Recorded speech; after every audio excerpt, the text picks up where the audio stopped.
Bonjour, je m'appelle Elodie, je suis infirmière de santé au travail depuis 2004 et sinon diplômée d'État depuis 1995, qui correspond au premier diplôme commun soins généraux psychiatrie, ce qui m'a permis effectivement de faire des stages très variés et de pouvoir exercer dans divers services hospitaliers. J'ai commencé à travailler en chirurgie viscérale, j'ai travaillé également en urologie, principalement avec les personnes qui avaient des problèmes d'incontinence urinaire. Donc nous faisions des examens urodynamiques. J'ai aussi exercé à l'AP-HP en néphrologie avec les greffés rénaux. C'était une charge de travail très importante, mais avec voilà, des professionnels très investis et ça a été très enrichissant pour moi. J'ai travaillé également à l'Institut Curie en cancérologie chez la femme au cancer du sein. Voilà, j'ai fait un petit peu d'intérim également et donc je suis arrivée complètement par hasard en 2004 en santé au travail dans une très belle maison où il y a de l'art lyrique et de la danse. Voilà, où je me suis épanouie pendant 12 ans. Ensuite, j'ai passé le DIUST en 2013 et ensuite j'ai pu rejoindre une de mes collègues de la promotion du DIUST dans sa société qui est une société de pub et de communication et j'y suis depuis 6 ans. Voilà. Alors cette vidéo a pour objectif de vous donner des informations et des détails sur les missions de l'infirmière de santé au travail, mais aussi j'espère qu'elle vous aidera en fait dans vos démarches afin de postuler dans un service soit autonome ou un service interentreprise ou en tant que salarié de l'entreprise. Voilà, donc en fait, il y a plusieurs choses à retenir. En tous les cas, la première chose importante, c'est qu'il y a une réforme en 2012 en santé au travail. Nous appelons ça avant la médecine du travail et depuis 2012, nous appelons ça le service de santé au travail, qui a quand même modifié beaucoup de choses et dans nos actions à nous, infirmières, puisque depuis 2016 ont été mis en place les fameux entretiens infirmiers qui correspondent à des visites d'embauche ou des visites périodiques voilà, sous délégation du médecin du travail et que nous réalisons tous les 2 ans et le médecin réalise ses visites lui aussi tous les 2 ans. L'infirmière remplit donc un rôle préventif, éducatif et curatif en participant au suivi médical des salariés, à la prévention des risques professionnels et à l'application de la législation. Elle est donc responsable de la continuité, la sécurité et la qualité des soins. Elle organise également les soins d'urgence avec la mise en œuvre en fait d'un protocole d'urgence établi avec le médecin du travail qui est mis à jour tous les ans. Il y a également l'organisation d'actions de formation, de prévention et d'éducation, l'encadrement des étudiants comme dans beaucoup de services, la gestion administrative du service qui peut prendre beaucoup de temps, qui peut être assez chronophage, mais une fois qu'on est bien organisé, c'est une autonomie en fait qui est très agréable et appréciable par tout le monde. On a aussi le maintien des relations professionnelles avec différents organismes comme la Cotorep, la CRAM, la CPAM, la GFIP, mais aussi tous les membres au sein d'une entreprise, c'est-à-dire nos référents DRH, mais aussi le CSE. Le maintien des relations professionnelles avec les services de santé au travail, les services hospitaliers de pathologie professionnelle également, et lors des besoins, des consultations avec les médecins traitants ou les médecins spécialistes où on va en fait adresser les salariés qui ont besoin. Alors, lorsque j'ai commencé à travailler en santé au travail, j'étais dans un service autonome, c'est-à-dire que le médecin et l'infirmière étaient employés par la société, c'est-à-dire dans le milieu du spectacle, où j'ai exercé pendant presque 12 ans. Nous avions des missions en fait qui étaient définies par l'employeur, qui sont définies par le Code du travail aussi et le Code de la santé publique. Et le médecin en fait me donnait des missions en fonction des problématiques ou des risques professionnels observés dans l'entreprise. Voilà, donc c'est pour ça que j'ai toujours pu mettre en application mon rôle propre, qui est mon rôle que je maîtrise parfaitement depuis ces nombreuses années, 27 ans d'exercice professionnel en tant qu'infirmière diplômée d'État, et ensuite toutes les prescriptions prescrites par le médecin, qui pouvaient être mesures de bruit, qui pouvaient être aussi le suivi des produits dangereux avec les FDS, également des formations sur les TMS, qui sont les troubles musculo-squelettiques, voilà, ou alors aller rendre visite aux salariés dans les ateliers pour voir s'ils se mobilisaient correctement afin d'éviter qu'il y ait des accidents du travail. Donc l'infirmière de santé au travail, elle va contribuer à la protection de la santé physique et mentale des salariés sur les lieux de travail en collaboration avec le médecin du travail. Elle contribue donc à identifier les besoins de santé, à évaluer les risques professionnels propres à l'entreprise. Elle a donc une responsabilité importante face aux personnes qu'elle prend en charge, face à sa hiérarchie, ainsi qu'envers l'établissement. Elle exerce donc en collaboration étroite avec le médecin du travail, sous sa responsabilité, mais aussi en adéquation avec son rôle propre à elle. Elle va effectuer dans le cadre de son rôle propre et ses missions déléguées des actions de dépistage, de prévention et d'éducation. Actuellement, je suis donc infirmière salariée d'une entreprise et je travaille avec 2 médecins qui sont en interentreprise. Donc, c'est un petit peu différent sur, on va dire, l'autonomie et mes missions, malgré tout. Voilà, donc moi, je suis présente tous les jours de la semaine, du lundi au vendredi de 9h à 17h30 et la couverture, en fait, du service médical étant de 9h à 18h. Donc on s'arrange avec ma collègue puisque nous avons en charge 2000 à peu près 2200 salariés sur site. Donc nos actions et nos soins sont très variés. Nous faisons beaucoup de soins courants, voilà, sur prescription médicale quand il y a besoin. Sinon on fait un suivi particulier et personnalisé aux salariés qui viennent nous rendre visite. Ça peut très bien être une relation d'aide qui va prendre une demi-heure, 20 minutes autour d'un café pour apaiser un petit peu le malaise et la souffrance au travail.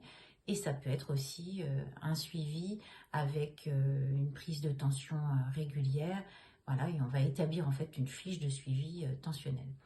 Après, nous orienterons soit vers le médecin du travail, soit vers son médecin traitant. Alors effectivement, un service autonome ou un service, comme je suis salarié d'une entreprise, le fonctionnement est à peu près le même. C'est-à-dire que nous avons à charge de nous occuper en fait du roulement du service, que ce soit organisationnel, que ce soit les commandes de pharmacie, du bureautique, des choses comme ça. Donc nous n'avons pas de secrétaire médical, c'est nous qui prenons tous les rendez-vous, qui envoyons les courriers, voilà, des choses comme ça par exemple. Sinon, il y a aussi, donc je n'ai pas encore évoqué, c'est l'infirmière de service inter-entreprise. Donc là, c'est une structure en fait où il y a plusieurs médecins du travail, où il y a plusieurs autres spécialistes, comme par exemple un psychologue, un ergonome, d'autres infirmiers, voilà. C'est une équipe qu'on va appeler pluridisciplinaire. Et eux, leurs missions sont bien entendu d'aller dans les entreprises, mais ça va être un travail complètement différent parce qu'ils n'auront pas le suivi soin des salariés. Alors, comme je vous le disais, qu'on soit en service autonome ou dans un service où, là où je suis actuellement, c'est-à-dire en entreprise, l'infirmière est disponible pour recevoir les salariés à tout moment de la journée. On a toujours un turnover avec ma collègue pour permettre une continuité, même lors de la pause méridienne. L'infirmière va organiser et planifier les visites médicales, que ce soit les entretiens infirmiers ou les visites du médecin. Elle assure aussi donc les soins infirmiers courants et les soins d'urgence sous protocoles médicaux.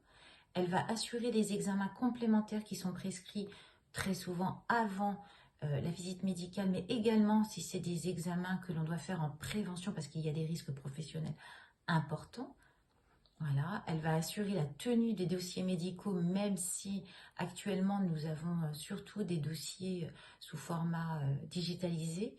Donc on a de moins en moins de papier, mais c'est vrai que l'infirmière aime bien avoir son support papier. Voilà, bon, ça c'est une habitude que nous avons. On gère, comme je vous l'ai dit aussi, donc tout ce qui est les commandes de matériel, de produits de nettoyage, les décontaminations pour la stérilisation. On va aussi coordonner un maximum d'actions, d'information et de prévention avec les autres intervenants, que ce soit le service sécurité ou le CSE, par exemple. Elle assure la tenue des registres des accidents du travail. Alors nous, ça va être le registre des accidents bénins. Il faut savoir que certains services de santé au travail gèrent en fait les accidents du travail, donc de la déclaration Amélie jusqu'au suivi.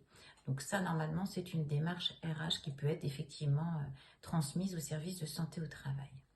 Elle va évaluer les risques pour la santé et va planifier des interventions de prévention et d'éducation. Donc, par exemple, nous mettons des journées de prévention sur l'audition où on va organiser des rendez-vous et on va faire plein d'examens audiogrammes que l'on montrera ensuite au médecin qui recevra en fait le salarié pour voir s'il y a besoin de l'orienter ou pas vers un médecin spécialiste. Nous faisons aussi lors de la journée le mois sans tabac au mois de novembre, on va trouver donc de la documentation, on va mettre à disposition des affiches, essayer d'aborder avec le salarié l'idée de vouloir arrêter de fumer par exemple.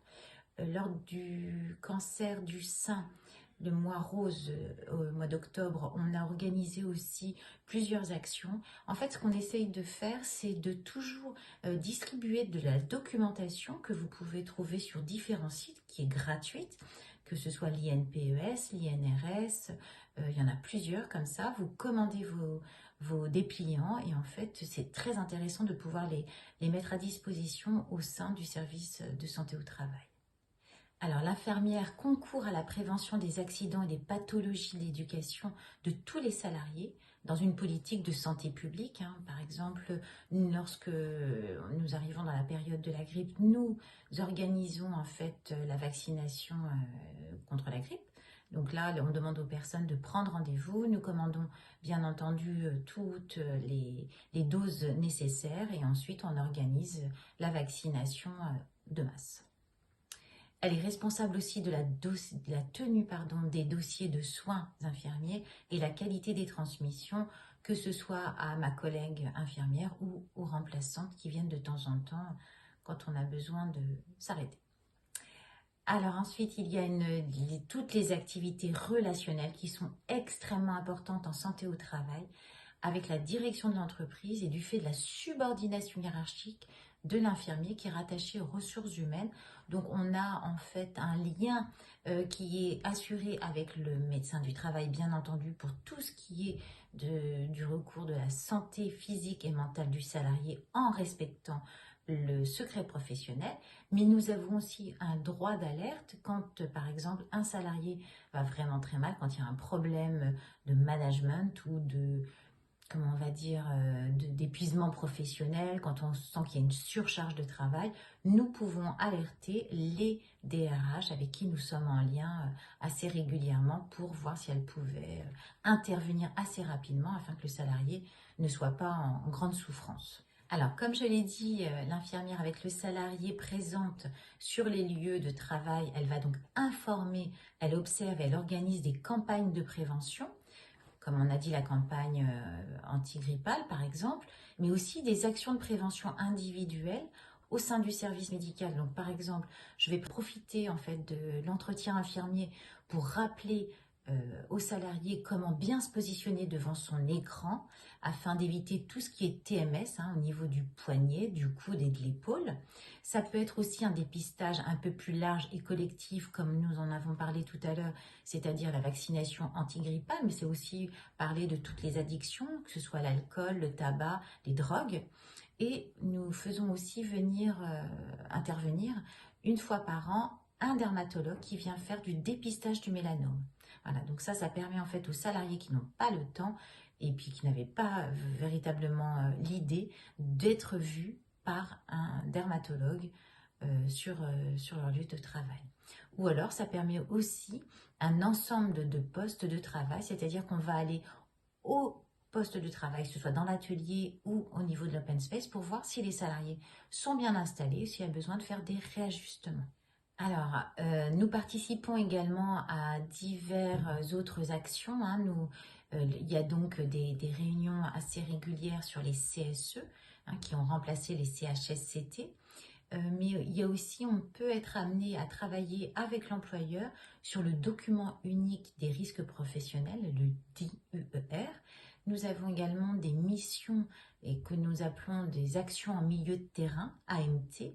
C'est du temps en fait que nous gardons pour aller faire par exemple des fiches d'entreprise pour aller faire tout ce qui est rédactionnel aussi, sur des comptes rendus, pour aller faire des prises de mesure, que ce soit avec le luxomètre, que ce soit avec tout ce qui est le bruit, tout ce qui est... Enfin, il y a plein de choses à faire. Donc, nous profitons de ce temps d'AMT. Il y en a un pour le médecin, il y en a un pour l'infirmière de santé au travail. Comme je vous l'ai dit, donc l'infirmière a un grand rôle dans le domaine de la prévention des risques, mais aussi au niveau de l'écoute. L'écoute est très important en entreprise. Nous avons affaire souvent à des salariés qui sont en grande souffrance, que ce soit professionnel, familial ou de santé, hein. Donc c'est ça qui est intéressant aussi, c'est que on a le salarié dans toute sa dimension, toute sa dynamique et tous ses problèmes familiaux, sociaux et professionnels. Donc là, il est important d'adopter une attitude active, d'avoir beaucoup d'empathie, de prendre le temps et de savoir aussi dire stop quand on voit que ça dépasse nos compétences et d'orienter soit vers le médecin du travail, soit vers un médecin spécialiste. Et ça, c'est très important et c'est source d'information pour le salarié qui va qui peut s'appuyer sur nous en toute discrétion puisque nous sommes tenus au secret médical. Donc, quand j'ai commencé en 2004 en santé au travail, le DIUST, la licence n'était pas en fait obligatoire, mais effectivement, je l'ai passé en 2013. J'ai passé le DIUST, donc c'est sur une année, à raison de une semaine de formation en faculté par mois, et suivi en fait d'un mémoire et d'un contrôle écrit, en fin d'année. Alors, je sais que depuis 2013-2014, avec les problèmes de la crise sanitaire, il y a probablement des choses qui ont évolué, qui ont changé. Donc ça, c'est vraiment à vérifier sur les sites des facultés où je vous invite à aller. J'ai également participé à la création, on peut dire même j'ai même créé un blog qui s'appelle Promo DIUS 2013-2014. Parce que quand je me suis intéressée à ce diplôme, je n'avais rien trouvé en fait au niveau des annales, au niveau des mémoires.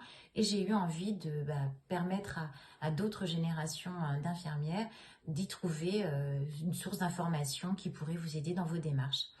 Voilà, donc n'hésitez pas à aller voir. Bien entendu, c'est plus mis à jour depuis au moins 4 ans, je pense, 3-4 ans, mais déjà vous aurez une base avec pas mal d'informations. Et puis voilà, puis après, si quelqu'un souhaite prendre la main et faire vivre encore ce blog, c'est avec grand plaisir. Alors, ce que j'ai envie de dire, quand je reçois en fait soit des mails ou quand vous me contactez par d'autres manière, que ce soit par Facebook avec le site que Charlotte a donc créé. J'aime savoir déjà un petit peu votre parcours professionnel.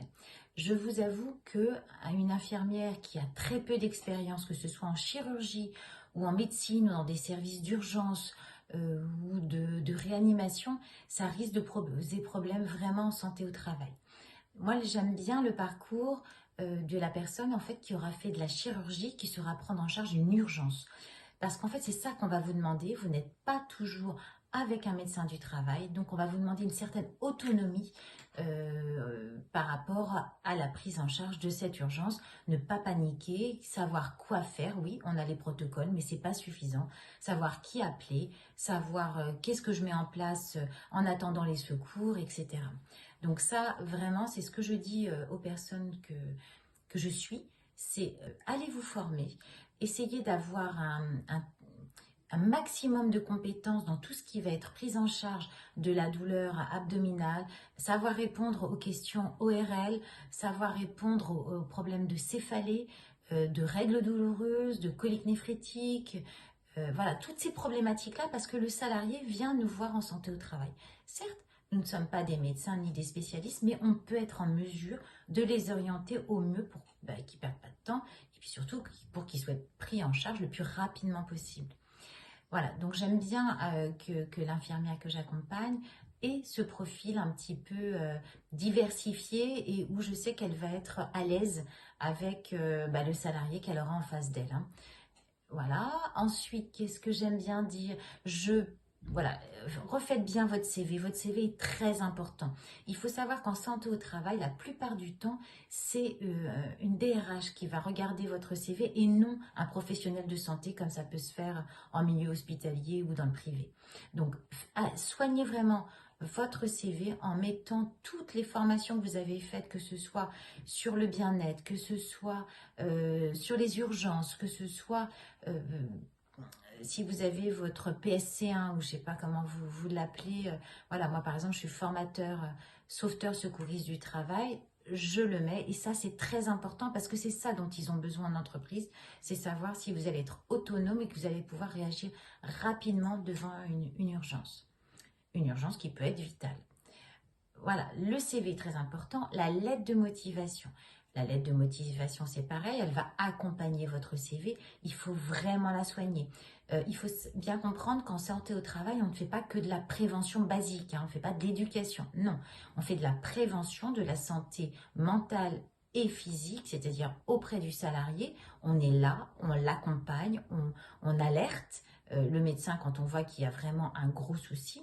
Mais en tous les cas, voilà, on n'est pas à l'éducation basique qu'on a pu aborder lorsque nous étions étudiants infirmiers. Donc, soignez bien votre lettre de motivation avec des mots-clés. En fin de ce petit film, j'espère que Charlotte vous mettra les deux liens qui pour moi sont importants, voilà, qui vont vous permettre en fait d'avoir et de récupérer ces mots-clés que vous allez pouvoir utiliser dans votre lettre de motivation.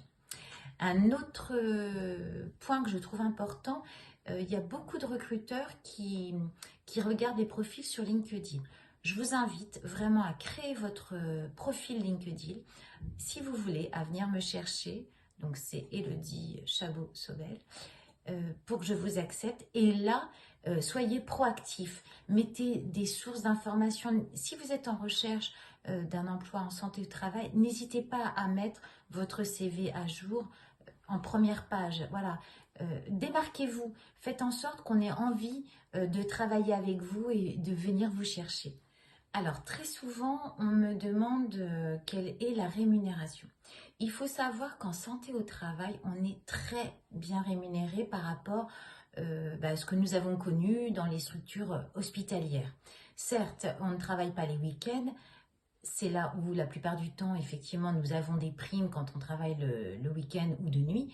Mais là, en santé au travail, il est très intéressant parce que nous avons des horaires plus fixes et nous avons nos week-ends normalement de disponibles. C'est une négociation qui se fait sur le brut annuel. Donc vraiment transformer votre net mensuel en brut annuel. Ça, c'est la référence en santé au travail. N'hésitez pas à dire que vous êtes très désireuse de suivre la formation du DIUST. Il faut savoir que l'employeur, au bout de votre embauche, doit vous proposer cette fameuse formation. Voilà. Donc, je vous invite vraiment à faire soit la licence, soit le DIUST. Moi, ça m'a apporté beaucoup, beaucoup de choses et surtout, comme je le dis, c'est une monnaie d'échange et ça va nous permettre en fait d'acquérir déjà des nouvelles compétences, de remettre au point nos connaissances et puis surtout, voilà, c'est une monnaie d'échange. On a un diplôme, c'est validant, c'est diplômant et je trouve que voilà, on va pouvoir mettre ça en avant quand on va être dans une autre recherche active de poste de travail. Quoi d'autre? Moi, je trouve que c'est vraiment un exercice professionnel où on peut trouver une satisfaction assez rapidement. Certes, il y a des fois où il y a des calmes, des creux dans la journée, mais on fait énormément de recherches documentaires, médicales, voilà, donc on ne s'ennuie jamais, on a toujours des choses à programmer, à organiser, et toujours avec cette idée de une urgence peut arriver à tout moment. Voilà. Donc, non, moi je m'y épanouis vraiment beaucoup. Là où je suis actuellement, j'ai plus développé en fait mes recherches et mes compétences dans tout ce qui était l'accompagnement des personnes avec un épuisement professionnel, avec conduisant, voilà, pouvant conduire au burn-out. Et donc, je me suis formée au tout ce qui était les RPS, les risques psychosociaux, pour avoir en fait d'autres outils à proposer aux salariés que je vais prendre en charge et surtout ne pas me sentir démunie, ce qui a pu arriver dans les premières années où voilà, je ne savais pas quoi dire à part des banalités et tout ce que l'on a appris dans notre rôle propre à cette salariée qui était vraiment, vraiment pas bien.